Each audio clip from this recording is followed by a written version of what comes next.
Good evening. I'm Janice Weinman Shorenstein, and I'm so pleased to welcome you to this year's Mona and Otto Weinman annual lecture.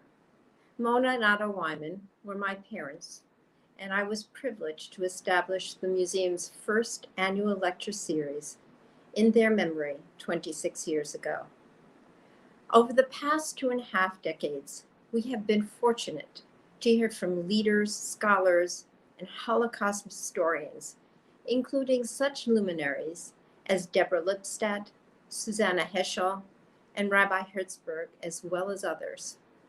But today's event has special meaning for me personally. First, tonight's discussion brings together for the first time two great scholars who I admire, Judy Batalion, who will be interviewed by a former guest lecturer at this annual series, Dr. Sarah Horowitz. Dr. Horowitz's lecture in 2015 on mothers and daughters during the Holocaust was an unforgettable experience and only adds to the lessons we can learn from these two accomplished authors. Secondly, tonight's profound and thought-provoking highlights the strength of women as forceful actors in the resistance movement during World War II, as couriers, spies, smugglers, and saboteurs. As someone who has devoted a major part of my professional and volunteer work to women's rights, I have long believed in and advocate for the role of women in Jewish history, a role that has been crucial to the continuity of our people's past and future. The intersection between the courage, the spirit, and the conviction of these women brought to save and sustain human life during the Holocaust, and the need to retain memories and lessons of that period, are why tonight's interview with Judy has such profound personal impact. I was honored during my tenure as CEO of Hadassah to initiate our involvement in and collaboration with members of Congress to pass the Never Again Education Act, which provides support for Holocaust education in our schools throughout the country. We cannot allow the Shoah to be forgotten, its consequences minimized, and its lessons for today ignored. And therefore, we must ensure that the students of today, the future leaders of tomorrow, know about the horrors that millions experienced during World War II. Each dramatic story of courage, each gripping tale of survival, each untold feat of bravery that Judy describes captures not only the heroism that women exhibited to fight the Nazis on the personal level, but also contributes to the narrative of resistance against the horrors of the Holocaust in general. My whole life, I have been inspired by my father, who voluntarily fought for 6 years on the front line, including at Dunkirk during the war, and my uncle, who was a leader of the Dutch resistance, only to be captured and killed at Auschwitz, and my mother, who, after her grueling escape from Vienna, drove ambulances during the Blitz in London. But the women that Judy describes about in her book moved me so profoundly by their strength, their defiance, and their sacrifices to keep their friends, their relatives, their comrades, and their people alive for another hour, for another day, for another chance to write a different ending to their future. The stories Judy tells inspires us to commit to, raise the awareness of, and advocate to never forget the destruction and lasting consequences of the Holocaust. For the sake of what these women risked, for the example of never giving up that they set, and for the importance of preventing this from happening again, we must join with the United States Holocaust Memorial Museum and other institutions, both here and around the world, to ensure that the Shoah is not forgotten and that these women's sacrifices do not go in vain. We owe it to them to ourselves, and to civilization as a whole to continually and vigilantly fight anti-Semitism, promote humanitarianism, and protect the lives of our fellow citizens around the world. Thank you to the over 2,400 people who registered for this virtual event, and especially to the educators and students who we hope will transmit tonight's lessons forward to the future. And now, it is my sincere pleasure to introduce tonight's moderator, Dr. Sarah Horowitz, a professor of comparative literature and Jewish studies at York University in Toronto, Canada. Sarah has been a valuable member of the museum's academic committee, sharing her expertise about gender and the perspective of female survivors and victims. Sarah, I turn it over to you. Thank you so much, Janice, for your warm words and your stirring memories. And good evening, everyone. It's an honor and a pleasure to join tonight's program with Judy Batalion, the author of The Light of Days, the untold story of women's resistance fighters in Hitler's ghettos, to discuss women who resisted the Nazis during the Holocaust. We will share this evening the personal stories of a few of these brave women to understand the role in resistance that they played, to understand their motivations, and to have a sense of the challenges that they faced along the way. We will also explore how their courageous actions defied gender roles, turned stereotypes on their heads, and how gender often helped them carry out their jobs successfully. We'll discuss how, in spite of the scholarly literature that has already been written about these women, their stories have only very slowly become part of the public memory of Holocaust history. Our conversation this evening will be about 35 or 40 minutes, and then we'll shift to your questions. Please ask your questions in the live chat and ask them as they occur to you. You don't have to wait until the end to type in your questions. Let's begin the conversation. Welcome, Judy. Thank you so much for having me. Thank you for these gracious introductions. I'm truly honored and very pleased to be here with all of you this evening. So let's begin by talking about how you came to research and write about Jewish women resistance fighters. Was there someone in particular that you wanted to learn more about? Yeah, that's a great question. I came to write about Jewish women resistance fighters completely by accident. This project began almost 15 years ago. I can hardly believe it. I was living in London at the time, and I was thinking a lot about my Jewish identity. I am the granddaughter of Holocaust survivors from Poland. But I was thinking about what I call the emotional legacy of the Holocaust, the way that trauma trickles between generations. I'm a very anxious person. And for the first time, I began to wonder how much of that came from my family background. How much was my Holocaust heritage shaping how I perceived, how I reacted to everyday threats? And I decided to read about this. It was going to be I was doing a lot of performing at the time, and I wanted to write a performance piece about strong Jewish women who had confronted danger. But I'm also a historian, and the historian in me wanted this to have a historical backbone. And the first strong Jewish woman who confronted danger who I thought of was someone I'd studied in 5th grade, Hannah Senesh. For those who don't know Hannah Senesh, she was a Hungarian Jew. She was very young, and she made Aliyah, moved to what was then Mandate Palestine in the late 30s. She was a poet. She was a lyricist. But during World War II, Hannah decided she wanted to fight back.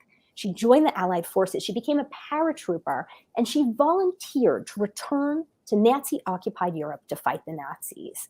She was actually caught quite early on, but I always learned, legend had it, she looked her executioners in the eye when they shot her. I grew up with Hannah Senesh as a symbol of Jewish courage, a hero. But back when I was writing this performance piece, I didn't just want to know about Hannah, the hero. I wanted to understand Hannah, the person. Who Who chooses to go fight the Nazis? What poet decides to jump from airplanes? What motivates that audacity, that gumption, that courage, that conviction? I wanted to find a more nuanced psychological portrait of Hannah Senesh. And so I went to the British Library. I looked her up. There were not very many books, so I just ordered whatever they had. And one of the books I found, it was quite unusual. It was an old book with yellowing pages and a blue fabric cover with gold embossed writing on the front, and it was also in Yiddish. It was called Frauen in die Ghettos, Women in the Ghettos. But I always say even more unusual than the book, perhaps, in fact, I speak Yiddish. So I start flipping through this book looking for Hannah Senesh, and I can't find her. She's only in the last 10 pages. In front of her, 160, 170 pages of photographs and memoirs and excerpts and obituaries of dozens and dozens of other young Jewish women who fought the Nazis, and primarily from the ghettos in Poland. These had chapter titles like Weapons, Ammunition, Partisan Combat. There was written by Rushka Korzak, who's in the middle in this photograph here. She wrote an ode to guns. I had never seen anything like this. I'd never heard stories of Jewish women like this in the Holocaust. And that's really how this project found me. And here we are many years later, after many years of research. It's so interesting that your search and the book started with Hannah Senesh as inspiration, but led you into so many more stories and a much larger picture. Of course, unlike Hannah, who was safe outside of Europe and made a choice to go back to Europe, many women were living in Jewish ghettos during the Holocaust. Help our viewers, if you could, grasp the desperate circumstances that these Jewish women encountered. As we can see in the image here, they were subjected to horrible work conditions. Oh, the ghettos were horrific. There were over 400 ghettos in Poland alone, and Jews were imprisoned in these ghettos. They were not allowed to leave. These Jews were tormented in the ghettos, physically and mentally. They suffered from illness. There was lice. There was so much hunger, people dying of starvation, people who were forced to work at, as you show, really a brutal forced labor. Jews were also subject to surprise acts of brutal violence. They felt threatened all the time. One woman wrote she was afraid her thoughts would be watched. She would get in trouble. These Jews in the ghettos were wholly occupied, both their bodies and their minds. Wow. Well, I want to thank everyone for joining us tonight from all around the United States, including those from Moscow, Idaho, Corvallis, Oregon, Sacramento, California, Anchorage, Alaska, and Atlanta, Georgia, and to international audience viewers from cities throughout Canada, Lima, Peru, Melbourne, Australia, and Israel. And in particular, I want to say hello to the students in my class on women in the Holocaust at York University. The picture that you painted of the ghetto is quite dire.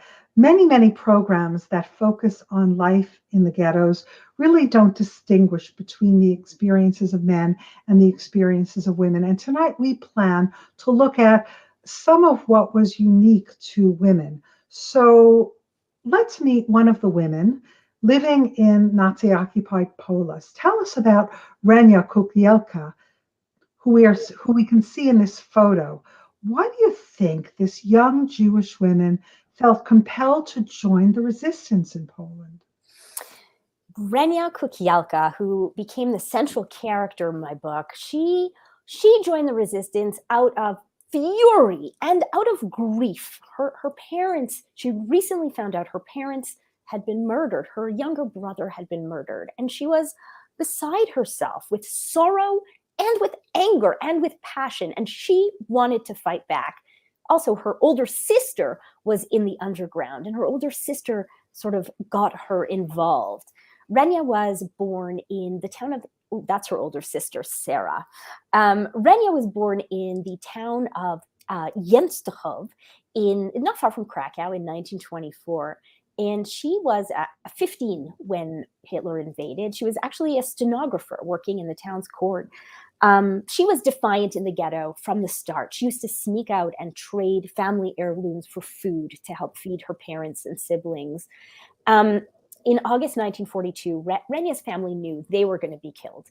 And she looked good. That was a term. She looked less Jewish. She had a more Aryan or more Slavic complexion, lighter eyes, lighter hair, lighter skin. So she escaped from the ghetto and tried to pass as a Christian woman living in Poland. She fled through fields. She had to find a place to go. She hid in cupboards. Once she was on a train, and someone from Untold recognized her on the train, and she walked to the end of the train, picked up her valise, went to the little platform, and jumped right off. She finally found work at as a housemaid for a German family. And, she insisted on going to church every Sunday, nervously genuflecting and trying to copy everyone's movements around her. But again, she really missed her sister, Sarah. And she managed to contact Sarah. Sarah was in the town of Będzin in southwest Poland. And Sarah arranged for a smuggler to come get Renia. When Renia arrived in Będzin, the youth in Będzin were trying to stage a revolt. And Sarah was involved in the youth underground. And they needed supplies from Warsaw. They needed weapons, they needed ammunition, they needed instructions. But all the couriers who had been going back and forth had been killed. And because Renia looked good, they asked her if she would do it, if she would become it was called a courier girl, or in Hebrew, a kesharit, a connector. And these were young Jewish women who pretended to be Christian, dressed up, dyed their hair, used even special soaps, cosmetics, very thoughtful of what their outfits they were going to wear. And they would slip out of the ghettos and connect these locked Jewish ghettos, bringing Jews information, bulletins, the news, bringing Jews hope, supplies, as well as weapons, ammunition, and rescuing people from the ghetto. So Renia said yes, she was going to become a courier. She was furious and passionate and wanted to fight for justice and liberty.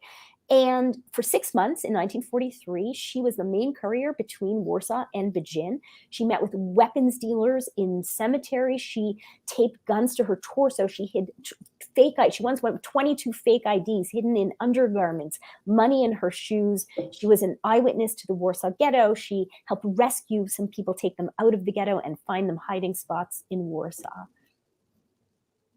Thank you. And of course, we were just looking at Renia with her freedom comrades after the war in 1944. Yeah. She's on the bottom. No, go ahead. She's on the bottom right. That's Renia. Yes, and quite telling how many men there are in the photo, and there she is. I want to take this opportunity to remind our viewers to send your questions in the chat feature so that we can answer some of them later on.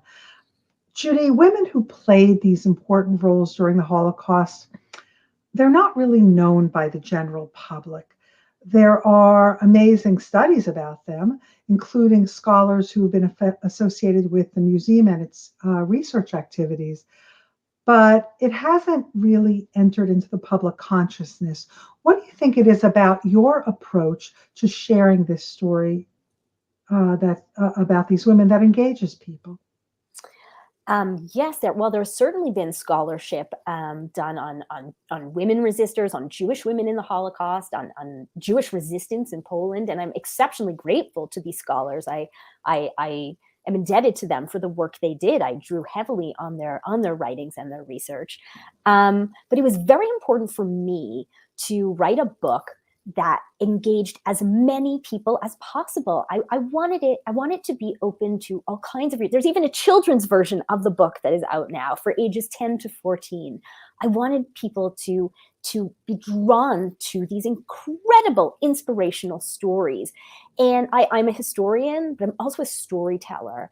And so in writing this, I really tried to create not create characters, they were real characters, but to write them as multidimensional figures, as heroes, but people with flaws as well. I wanted them to be relatable, to feel like you and I, because that's what I felt like when I read their writings, when I read their memoirs and testimonies. They felt so alive to me, so contemporary. And I really wanted to relay that. And these are also, they're such dramatics. These are stories of Jewish women jumping off trains, blowing up trains. I mean, they're so dramatic and so compelling. And I really try to create narratives that I thought would engage and entice a reader. Yes, you're a wonderful storyteller. And as a literary scholar, that's the highest compliment that I can give someone.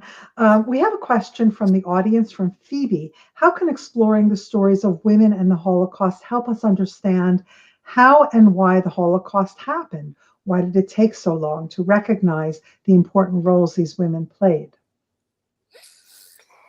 Thank you, Phoebe.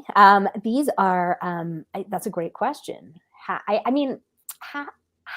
can I not know this? How could I'm so involved in Jewish arts and culture. I studied women's history. I have a PhD in women's history. I mean, I'm from a family of survivors. How could I not know this story?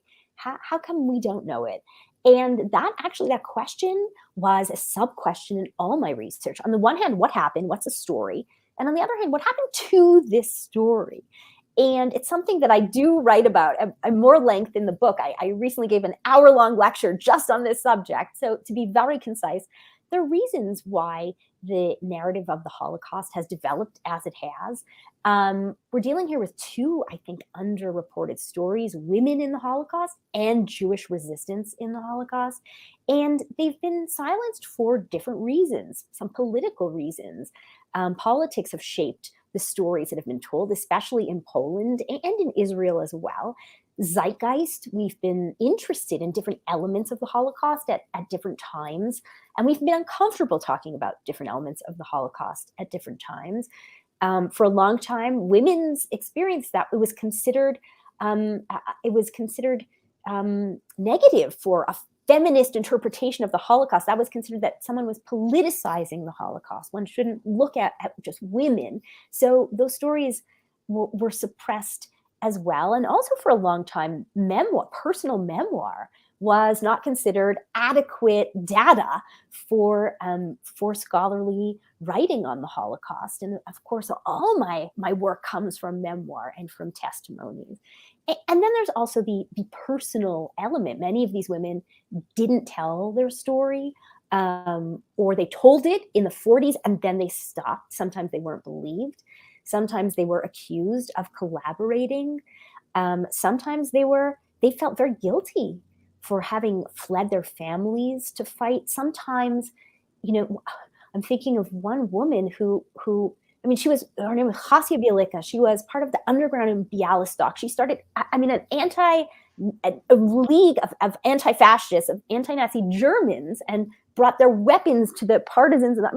In the forest, did intelligence missions for the Red Army. Helped liberate Bialystok. Incredible stories. And I take from her, right, she felt that compared to her survivor peers who had been through Auschwitz, she hadn't had it that bad, or she didn't feel she merited sharing her narrative for a long time. And many women, really, they were so young during the war. When the war was over, they were refugees in new countries, and they had lost everything. And it was very important for them to start fresh. And so for all these reasons, and many more that I do talk about in the book, women often didn't tell their story, or these stories were not told.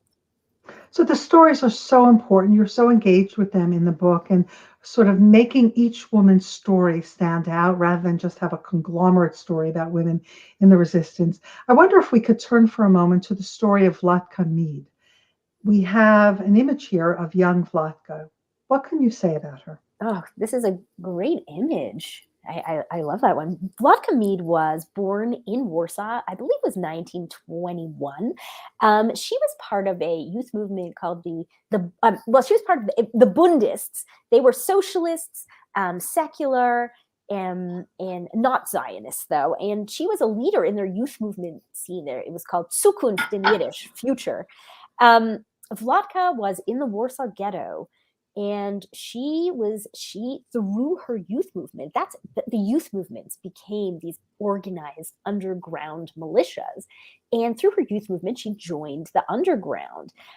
She also looked good, as Renia had.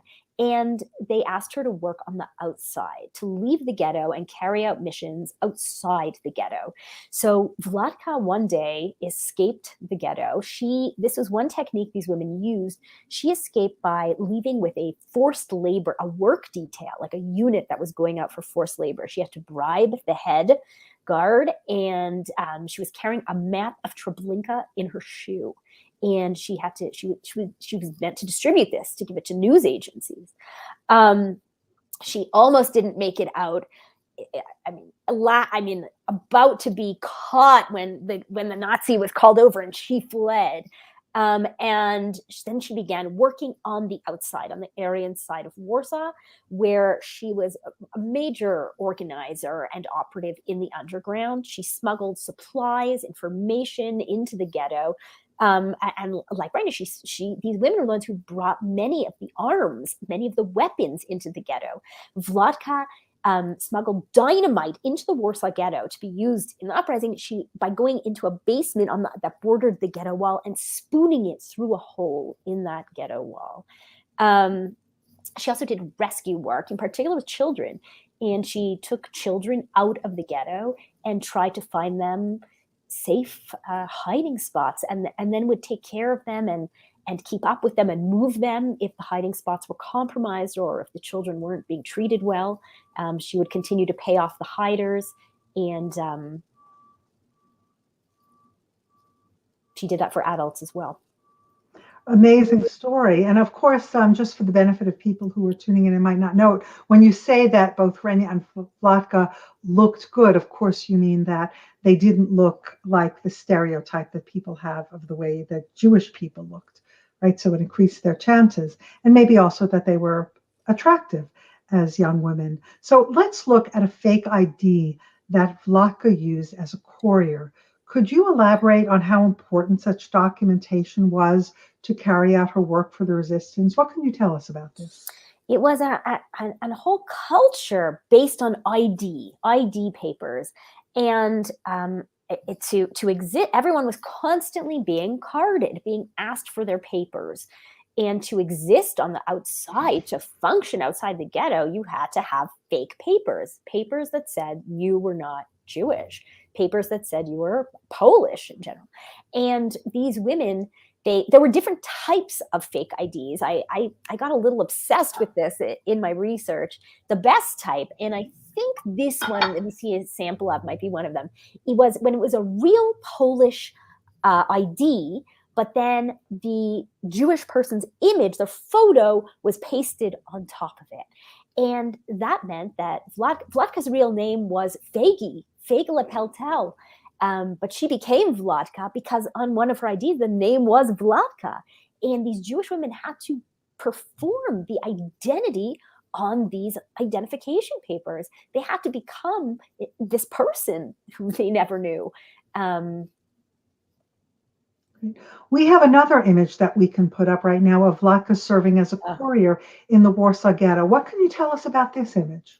So this image is actually from 1944. So there was no more ghetto at this time. And this image, I love this image. This was taken in central Warsaw in 1944. And here Vladka is out and about in town. She is disguised or dressed up as a young upper middle class Christian Pole out for a day of, theater or shopping or lunch. And at this time, there was no more ghetto. Vladka was doing rescue work. Her organization helped, I believe it was about 12,000 Jews in hiding in Warsaw alone. And again, as she had done earlier, she helped find these Jews hiding spots. She kept paying off the people who were hiding them. She brought them trusted photographers to take photos for fake ID. She brought them doctors when they needed medical help. She moved them when they were no longer safe in those hiding spots. She also tried to bring amazing stories. She tried to bring spiritual sustenance, a book, a piece of paper, something that people could do. Some of the hiding conditions were truly difficult as well. So that is what she's doing here. And in the photo, you see her carrying a handbag.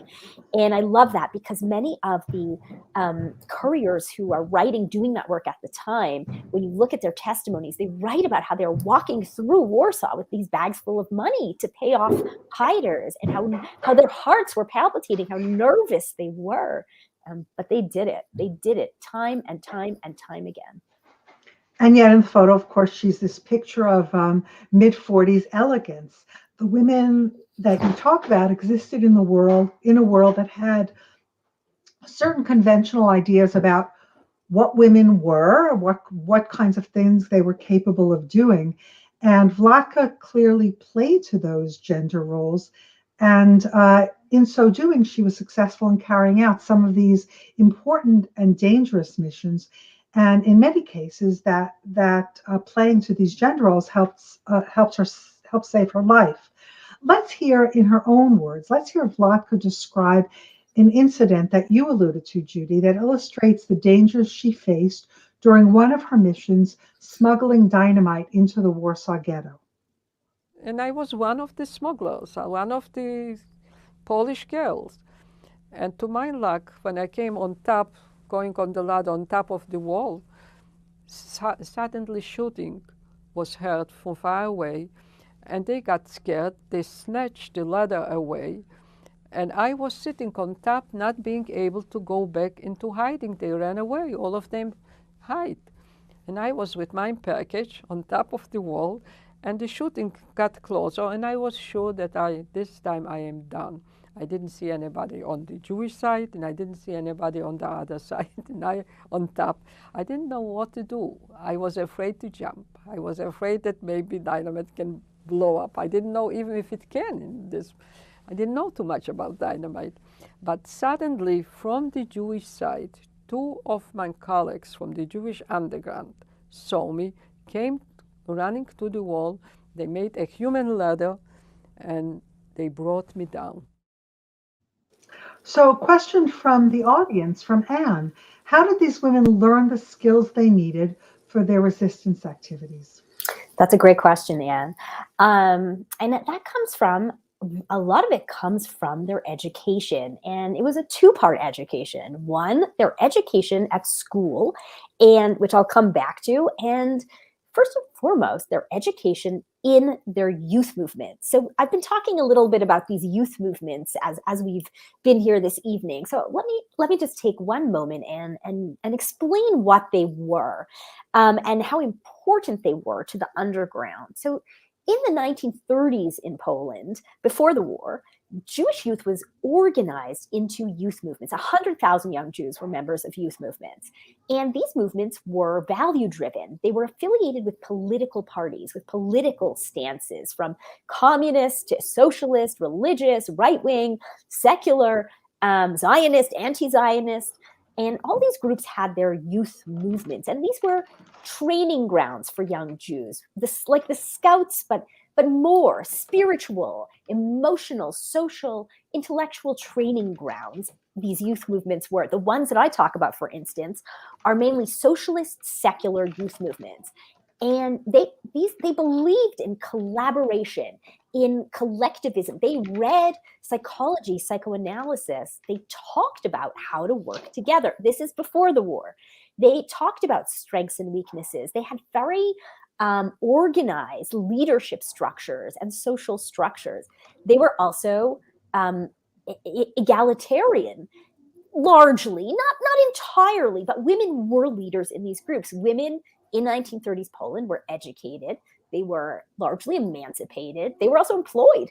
And women were leaders in these groups already. And these groups really, they taught to be responsible for our people, self-sufficiency, There were kibbutzim. I had no idea about this. In the 19th, all over Poland. And young Jews would leave their family homes and move into these communes where they developed these trusted bonds with their comrades, where they really worked together and thought about how to organize and were driven by values and by their belief in Jewish culture and Jewish heritage.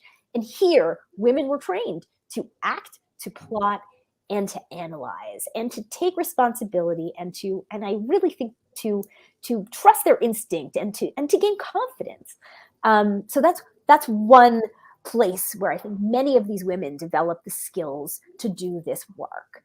Then there's also general education for women in Poland, and this is in the 30s. Education was mandatory in Poland for boys and girls through 8th grade. In many Jewish families, they would send sons to Jewish schools, but they sent to save on tuition. They sent their daughters to Polish public school, and in these public schools, Jewish women became more assimilated.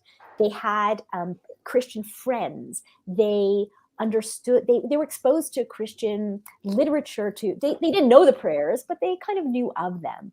And they understood. I'm watching myself here gesticulating. That was considered very Jewish. They understood. One woman right had to wear a muff when she was undercover. They understood that they had to play they were performing, and they knew the nuances of the acting job. Also in these Polish public schools, and they talk about this all the time, Jewish women learned to speak a good Polish, not the Polish with the creaky Yiddish accent, they say. So all these skills, the emotional skills they gained in the youth movements, and then their ability to understand the dominant culture that came from their education patterns as well. All of that helped them do this underground work. Oh, that's really wonderful. Let's go. What you said really emphasizes the youth of these women as well. And we have an image here of women in the youth movement. Comment from the audience, from Robin. My great aunt Helena Rufeiser-Schuper was one of the first women to smuggle guns into the Warsaw Ghetto. What a wonderful family memory that is. We can also listen for a moment to Vladka describe. Well, we have a comment from Mary who says that she admires the bravery of women resistance fighters and adds that if they lived in her neighborhood, she would want to hang out with them.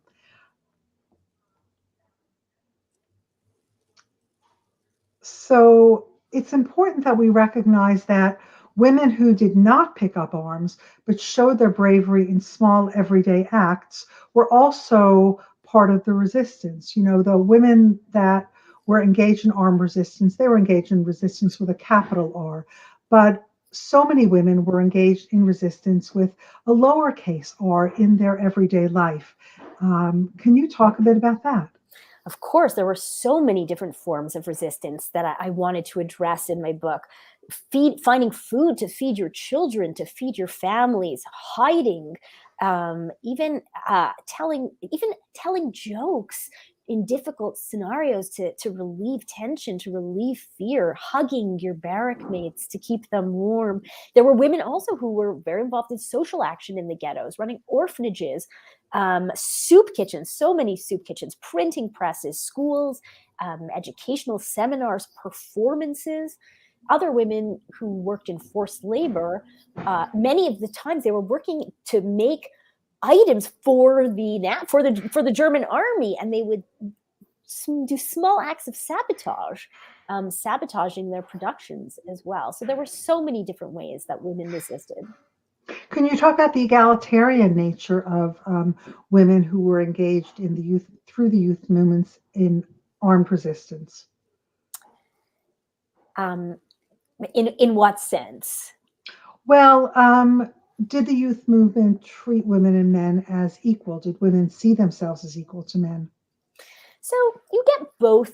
In general, in the wartime, these were, the most extreme situations, high stress situations. So the tendency was people did what they could. So if women, in this case, women were better at doing this work on the outside for the reasons I talked about before. It was easier for them to perform as Christians. So many of them just did that work. People did whatever they could, whatever was needed in the time. There were certainly some memoirs where women felt that they weren't, even though they were leading the groups, they weren't getting formal recognition. I came across that. There were also some memoirs where they felt that the men had left them out of the important meetings, and that was very troubling to them. And in one memoir, she's worried that the men are going to make hot-headed decisions and they need her in that room. So it wasn't ideal. It wasn't a perfect equality. And that's why I always qualify it. But women were certainly leaders of the underground, leaders of uprisings, leaders of underground groups, and certainly risked their lives as much as the men did. Well, let's turn then for a moment to what happened to women resistance fighters after the war. And more specifically, we've talked a bit about Renia and a bit about Vladka. Would you say that the heroic nature of their actions was recognized after the war? Let's start with Renia. So Renia actually wrote a memoir about her experiences it was published in 1945 in Hebrew. It was translated into Hebrew. She wrote it in Polish. And it was read in what was then Mandate Palestine. I came across one anecdote that the certain fighters in the Palmach would carry it in their backpack. It was so inspirational to them. And she also did some speaking throughout the country in the mid-40s. Her book was translated into Yiddish, part of it, what I found in that original document, and it was also translated into English and published in New York in 1947. So in the early days after the war, she had told her story, and people did read it and talk about it. But soon thereafter, it really was largely forgotten, and part of it was she herself. Writing for Renia was cathartic. She had to write it to get it out of her system, and she so badly wanted to move on. In whatever way she could, these survivors survived the war, but they had to continue surviving. And that's a wonderful photograph of Renia with her granddaughter. That is her granddaughter Mirav. I don't remember the exact year now. 2008, I think. Yes. And what about Vladka? You know, some of our viewers have commented that they've had amazing opportunities to study with Vladka and been on one of these trips. She was a wonderful person. Conchetta says, I had the good fortune to know Vladka Meed, one of the couriers cited in the book, and her husband, Ben. Their life's work with teachers on Jewish resistance was life-changing for me. So say a bit, if you would, about Vladka after the war. So Vladka, people always tell me that they'd worked with Vladka or studied with Vladka, and I so wish I had. I envy that.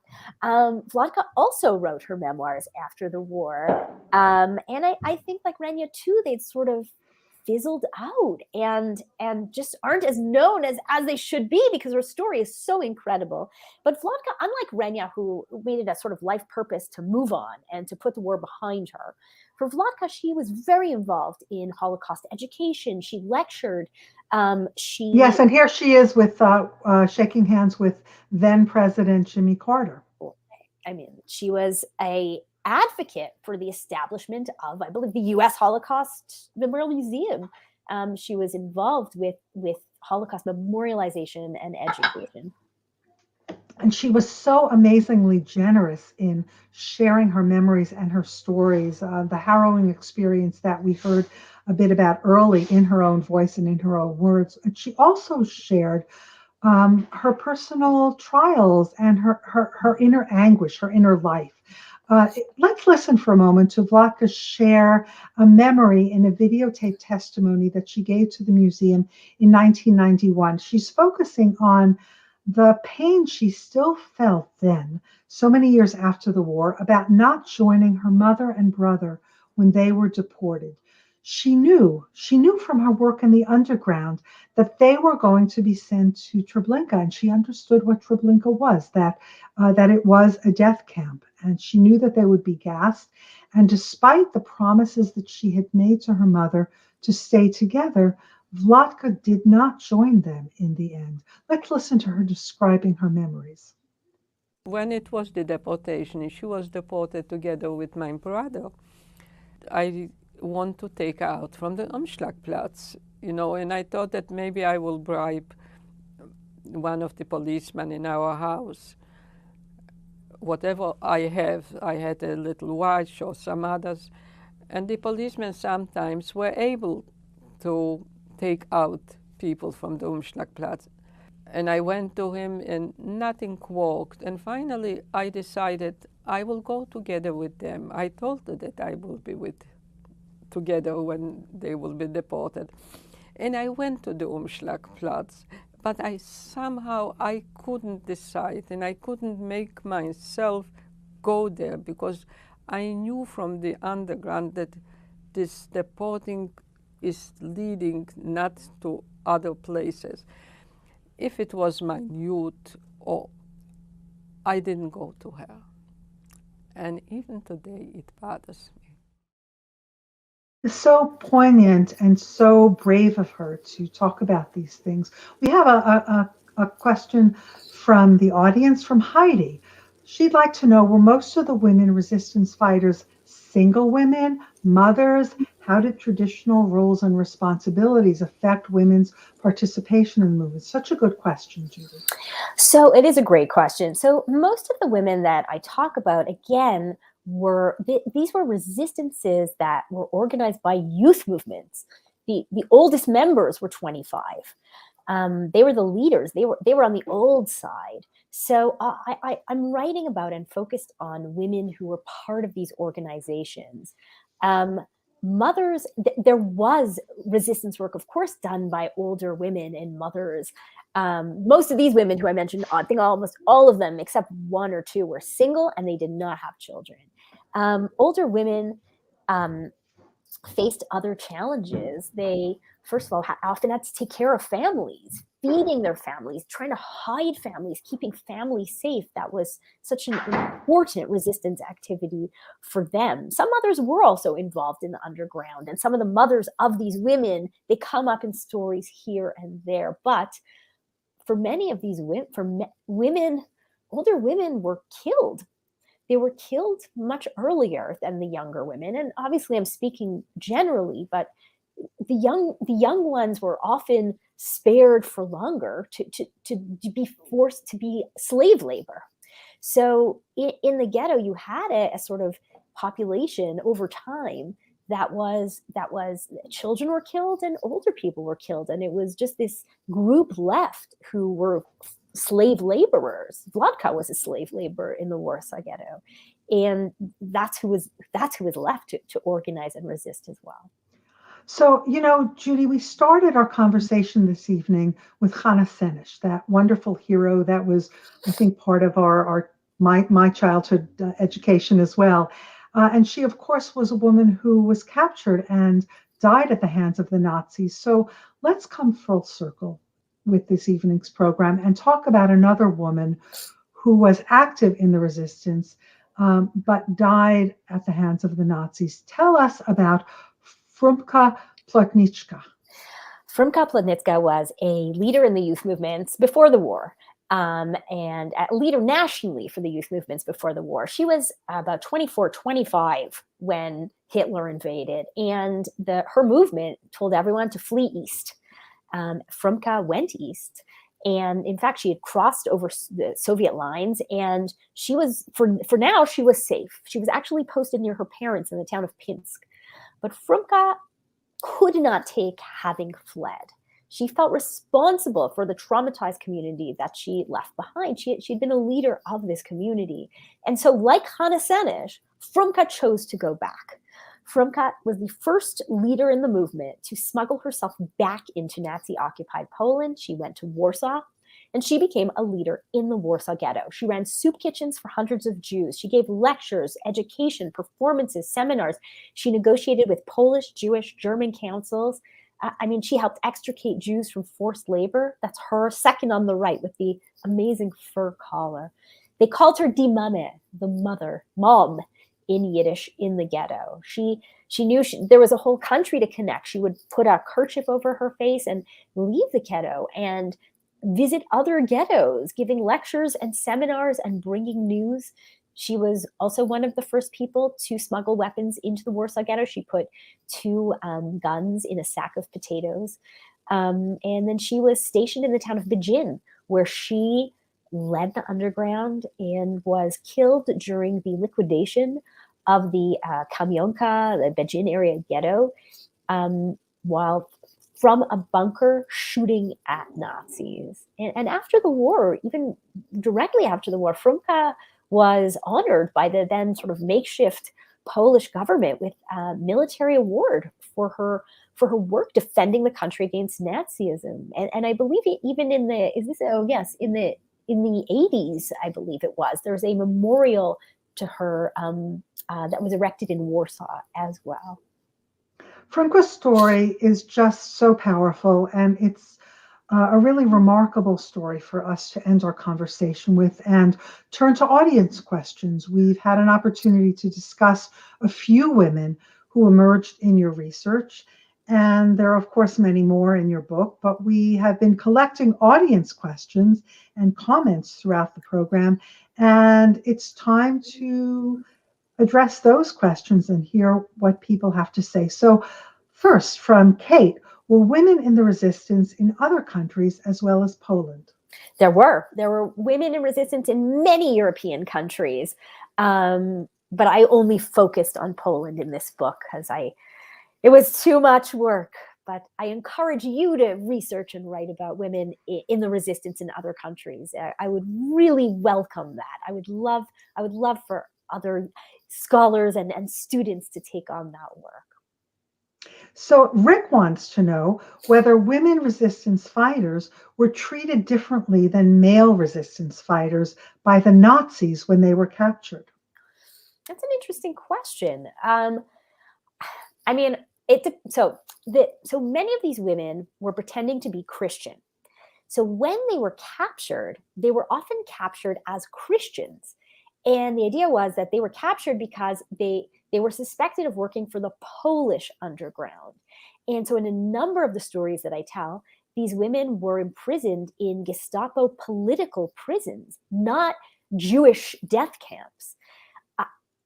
That's the main difference, I think. I think if a Jew was caught in the underground as a woman, as a man, and they suspected them of being Jewish, they were just tortured and killed.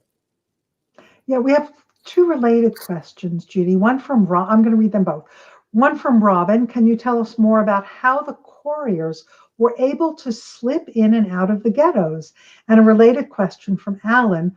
When these women slipped out of the ghettos, where did they get supplies and weapons and such things? Were they in touch with the Polish resistance? Yeah, so these are all the kinds of details that I go into great length within my book when I tell these stories. How did people leave the ghettos? I hadn't known one even could. And it certainly wasn't easy, but there were different methods. So first of all, as I mentioned, there were many ghettos in Poland, and each ghetto was a little different based on its geography, its local leadership, Jewish leadership. So some of this is ghetto specific. But women also often slipped out of the ghettos. So one was, as Vladka had done, with a forced labor group. That was a common way. Sometimes it was, as she in the other story, climbing over the wall, climbing through an attic, through a basement. There's one story in the town in the east where each week they would take one nail off a slat in a fence, and then a week later another nail until that was a loose slat. And they were skinny, they were small, they would slip out between a fence. Women crawled, I think I said, over rooftops. Sometimes there was trains that went through ghettos or other means of transportation. They did a lot of smuggling in there was like trucks that in supply trucks, they would smuggle things. They would smuggle themselves in these trucks as well. And then parts in Warsaw, for instance, there were parts of the ghetto border that were open to both the Jewish side and the Aryan side. There was one marketplace that bordered the ghetto, and also the courthouse in Warsaw sat on the border of the ghetto. So sometimes they were able to enter it from the Jewish side and somehow managed to exit it on the Aryan side. They also bribed guards. They also flirted with guards. They also gave them gifts and money. And that was another way that they got in and out. Oh, and another reason, some of the undergrounds had double agents. So there were Jews. There was a Jewish police in the ghettos that managed some of the gates, but sometimes in the underground, they had double agents. So they were in the underground and they were members of the Jewish police guarding the gates. So when that person was on duty, then people in the underground could come in and out. So there are many different methods. So fascinating. And of course, we have to remember that ghettos weren't all the same. Some were more porous than others. We have a good question from Evelyn. Where did the funds come from that they used for bribes? Yeah, that was a question that, I mean, for years I wanted to understand this. And there's no book about the money and the resistance, or even money and the Holocaust. It's a very under discussed subject, and I had to do work in a lot of primary documents to try to understand this. And it's complicated, and I have some extended endnotes in my book where I deal with the way that I went about researching the money issue. A lot of the money came from, but the JDC organization, still active today, gave what is equivalent now to $1.1 billion to European Jews during the war, and about 400,000 of that went to the Warsaw Ghetto Uprising.